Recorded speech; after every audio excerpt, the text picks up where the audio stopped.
Hello and welcome to LaRosa Reads. Today, my daughters and I are going to kick off our segment, What Are the LaRosa Girls Reading? We're so excited to tell you what we've been up to as far as books are concerned, so let's talk books.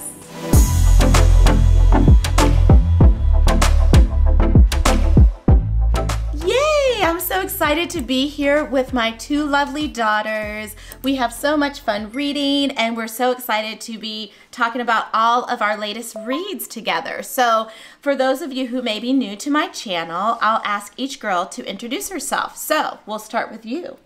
My name is Natalie. And my name's Gianna. Okay, fancy girls.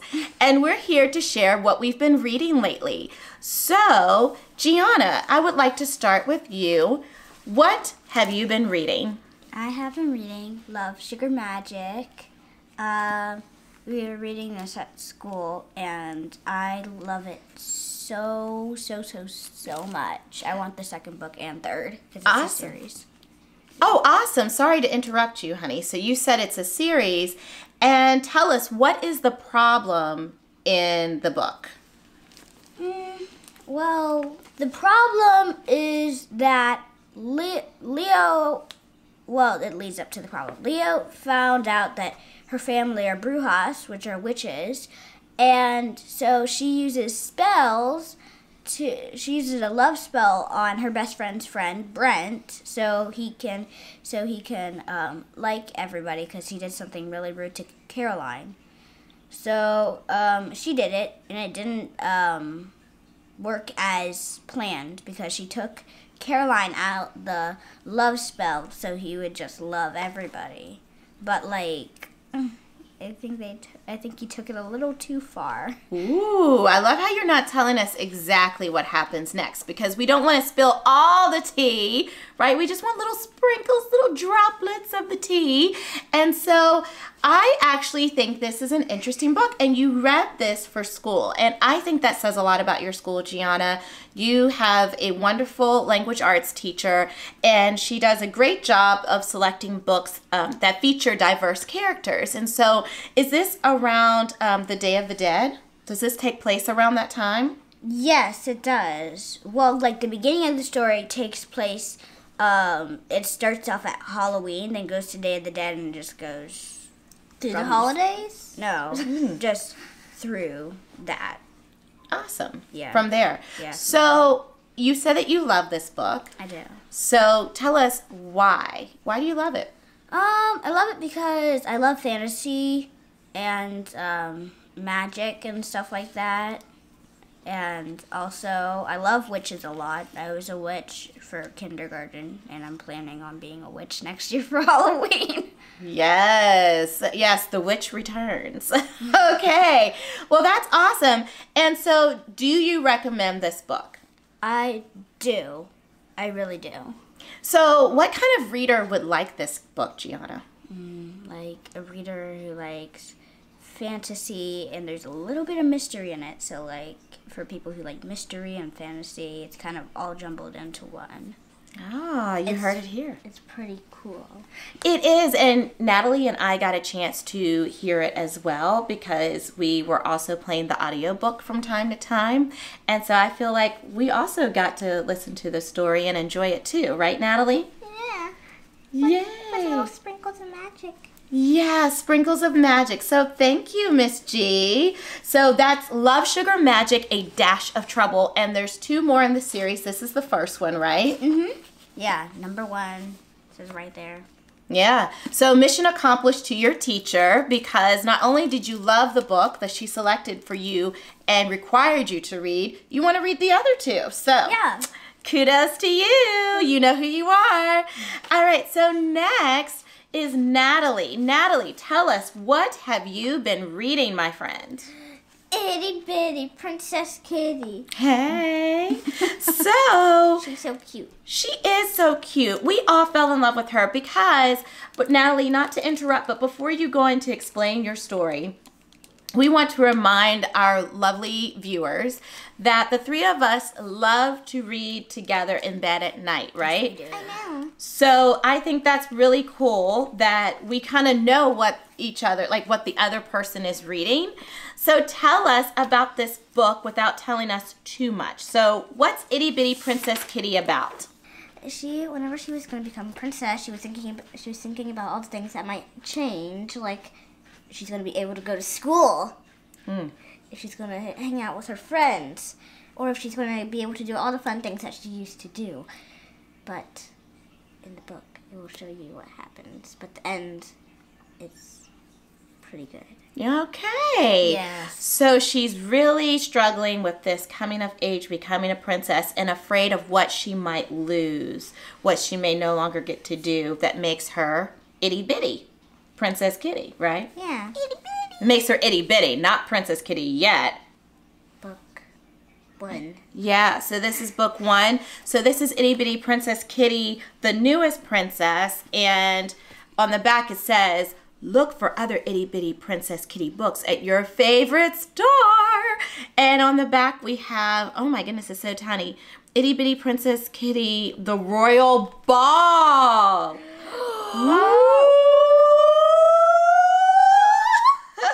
Oh my god, it just looks pretty. It is gorgeous. There's lots of high fashions.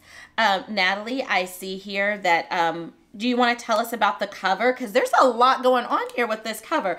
What do you want to tell us about this cover? So, in the cover, of course, you can see that glitter is sparkled everywhere. Yes. Well, maybe you can see it, maybe you cannot see it. Okay. And also, Itty Bitty Princess Kitty is on the front of it. And it also says the newest princess here, as you can see. And it also says what the book name is. And also has like a rainbow star. It's very pretty. That's a shooting star. And also has a castle in the background. And there's a bunch of grass in the sky. Just a crown on the top of her head. And these cute little slippers and all this cute stuff. Yes, lots of cute stuff. Okay, so Natalie, did you like this book? I love it. What? Why? Because it's amazing. What makes it amazing? What makes it amazing is that it just, at first she was like sad because she was thinking of all the things that might change about whenever she becomes a princess. But then at the end, she was like, now I'm officially Itty Bitty Princess Kitty. So, Natalie, do you recommend this book to other young readers? Yeah, it's very cute and it's very nice and it's amazing. Aw, and so what kind of reader would like this book? Nora. My friend Nora. Okay, so she's naming specific friends. So why do you think Nora would like it? What is it about this book? Like, what do you have to like in order to like this book? Oh yeah, what made me want this cute book is because it's about a kitty, and I love kitties and cats. And it's about princesses, and princesses are very interesting. And of course, because there's sparkles on the cover. Love it. So if you love kitties, cats, sparkles, and princesses, this book is for you.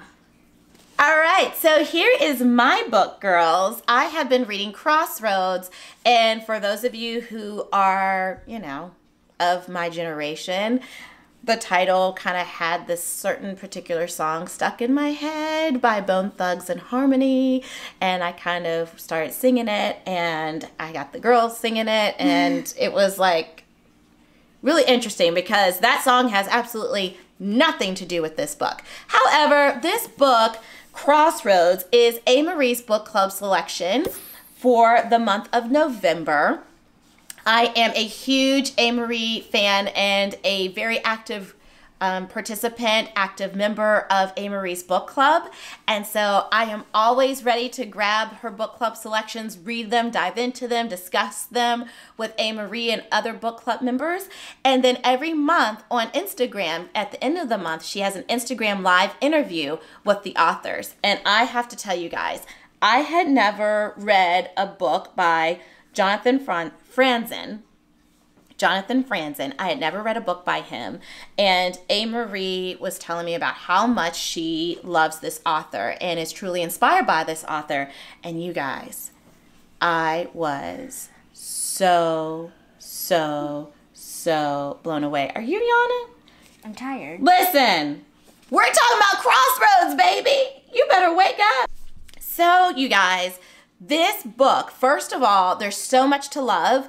One of the things I absolutely love about this book is is the setting of when it takes place. This story takes place in the 1970s. And although I'm an 80s baby, I was born in 1981, I am a huge lover and fan and admirer of the culture, the fashion, the music in the 70s. I feel like I was born in the wrong decade. I really am slightly obsessed with all things 70s. And so this novel takes place in the 1970s, and it really follows a family. The character arcs are just absolutely like superb perfection. There is a pastor named Russ and his wife Marion. They have children, 3 boys and 1 girl. Their oldest son's name is Clem. Then they have Becky, their daughter. They have another son named Perry, and their youngest son, Jetson. And this family is, like all families, very complicated, very nuanced. There's all kinds of things that are happening, and it's almost like this title, when I think of it, every single family member is at a crossroads at this particular point in time. It's like around Christmas Eve, Christmas Day, and they're just really they're grappling with their own challenges, and each of them are like at a crossroads where they have to make some decisions, and those decisions in turn really help set the trajectory for the rest of their lives and also impact the lives of other family members. And I just cannot get enough of this book. I was really overwhelmed by how long the book was. I was really intimidated because I had just finished reading The Love Songs of W.E.B. Du Bois, which is also a very, very, very long read, but good read. Yeah, longer than this when you're right, Natalie. And so to go from one long, intense read to another long, intense read, I wasn't sure I was ready for it, but I trust A. Marie with her taste in books, and she kept saying this book is the truth. Not quite like that. She didn't quite say that, but she was raving about this book. So I said, let me give this a try. And I like I said, I really actively engage in her book club. And so I'm going to read the book, and I'm going to stretch myself and push myself to do it so that I can engage in the conversations around it. I highly recommend this book. I loved this book. I loved that each character was so fully and richly developed. It wasn't like Russ, the father, was more developed than Becky, the daughter.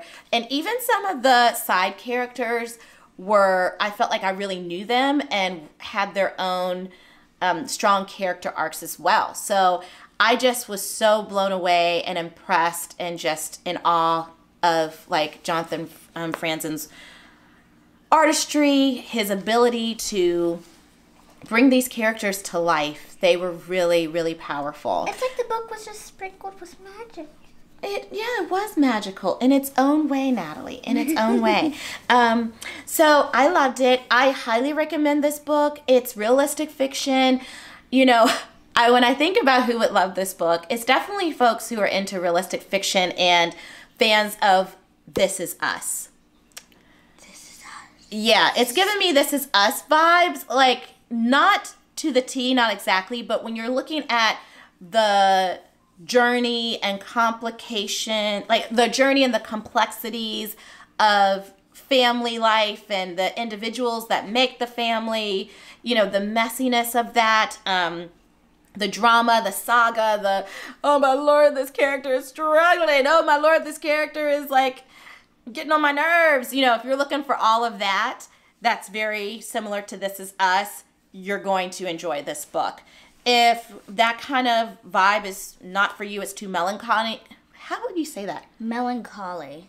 Thank you. Melancholy. Thanks, G. I really struggled with that on one of my previous videos. Say it again. Melancholy. All right. If you're looking for that, or no, if you're not looking for that, if that's like too sappy, too much, not your vibe, you're not going to want to get this book. However, if it's your jam, if you think you'd be digging it, you like how I did that? Dig it, baby. Like little 70s lingo, then you should definitely pick this book up. And I think, you know, anytime's a good time of the year to read it, but there's something about the fall, winter, holiday time that I would recommend you read this book because it does take place around Christmas Eve, Christmas. So, you know, and it's one of those books that I found myself being in the moment of, like, this is a book lover's moment. You know when you're like curled up in the bed or curled up with a blanket and you're reading a book and you're just lost in the book and you're just like... Yeah, I know. And then you can just like, then you're just in bed and you can never stop reading it. Yes. And it's just really good. Yes. See? And you just love it. Yes. Yes. Yes. This book. This book was that for me. I had so many moments where I was in the bed or curled up with a blanket on the couch and I was like, oh, this book is just amazing. Amazing. So get the book, read the book, share the book. It's a good what? Book. Okay. All right. So you guys, I just love you, Natalie. I just love you, Gianna. And we just love what?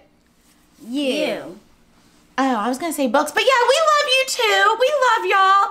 Love, give them hearts. Yeah. Hearts. Where's your hearts, girls? Hearts all around. Get down. We love you all and we love books. We hope you enjoyed this time with the LaRosa girls. Thank you for joining us and putting up with us and all of our shenanigans and yeah, all of that good stuff. So, Natalie, what do we need to tell our lovely viewers to do? I know.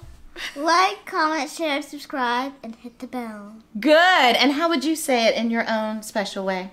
Say, like, comment, share, subscribe, and don't forget to ring the notification bell. All right. So we love you all, and until next time, happy reading. Wait. Huh? And what to say? Follow us on Instagram. Oh yeah, follow us on IG, baby. Instagram. All right. Until next time, happy reading. Bye.